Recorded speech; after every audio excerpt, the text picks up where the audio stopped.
Ettaka lino liri ku block 595 ku plot 11 nga lisangibwa ku kyalo Nakabale ekisangibwa mu ggombolola y'e Rwamata mu district y'Ekiboga nga limaze ebbanga nga liriko enkayana wakati wa Hajji Edirisa kyakulagira n'abaami abalala babiri okuli amanyiddwa nga Mateeka ne Kagolo. Enkayana zino zaatandika oluvannyuma lwa kyakulagira okugula ettaka lino okuva ku Hajji Dalausi Jjunju. Nze njagala ekitegeere who is who ani mubya amataka mu Kiboga district lokabya abantu amaziga mmwe oba bano. Abakulembeze bwe balabye guli gutyo kwe kusitukiramu ne bakuba olukuŋŋaana ku kyalo Nakabala okusobola okunogera ekizibu kino eddagala. Olukiiko luno lwetabiddwako omuyambi wa pulezidenti ku nsonga z'ab'ebibanja Abraham Luwalira, amyuka RDC Doreen Keita n'abalala nga mu lukiiko abapangisa ku ttaka lino banjulidde abakulembeze ensonga ezibaluma omuli okugibwako ssente ez'emirundi ebiri, okutiisibwatiisibwa balandiroodi n'okubalaalikanga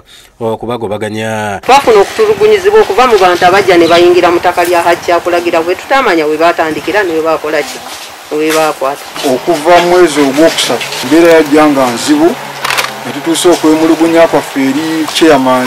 Omwaka gwange nakagulundako emyezi egiwera ena era okunsaba ssente zino ekiseera kyange kyali kirinaba kuggwayo naye okulaba nti emirembe sirina. Bano abamu bambega bubega bananyini baliwa bye bapangisaako njagala abo benyini beosomye mu listi bagambe nti twapangisa ku kyakulagira ntandikirawo. Abakulembeze basabye ebiwandiiko okuva ku njuyi zombi okuli olwa Hajji kyakulagira n'olw'amateeka kw'ossa n'olwa Kagolo wabulanga kyakulagira. Ebiwandiika birina n'alagana amabaluwa ge bamuwa okuva mu yafeesi ez'enjawulo wabula ku ludda lwe bagugulana tewali alabiseeko mu lukiiko luno kyokka nga baategeezebwa mu budde. Balina pawa ki ebanyuma nga mwabayisenze nganzize. Lubega Hakimu ategeezezza nti liizi ya kyakulagira ku ttaka lino yali tennaba kuggwako ate Kagolo ne Mateeka ne basaba ettaka lino. Abantu babiri banjawulo bali ku plot emu ekitasoboka, so kyabadde kitukalako okujja mu lukiiko muno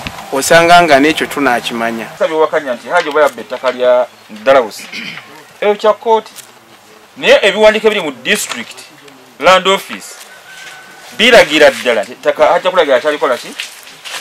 Akakiiko kabuuzizza akola ku by'ettaka ku ggombolola Dungu Simon nekizuulibwa nti ye yavaako enkayana zino kubanga teyasooka kuyita mu mitendera mituufu okukkiriza okusaba kw'amateeka ne Kagolo. Oluvannyuma abakulembeze bategeezezza nti baakuddayo beetegereza ensonga zino era nga baakuyita enjuyi zombi bazigonjoole. Ogambe omubbi ababbi Ekiboga kitegeeza mulimu ababbi Ekiboga yonna tekyaliwo oli kukubamu abantu omubiri. Oba olina ebyobusika byowakanya nti Hajji oba yabba ettaka lya Dalausi eyo kya kooti naye ebiwandiiko biri mu district land office biragira ddala ettaka Hajji akulagira kyalikola ki.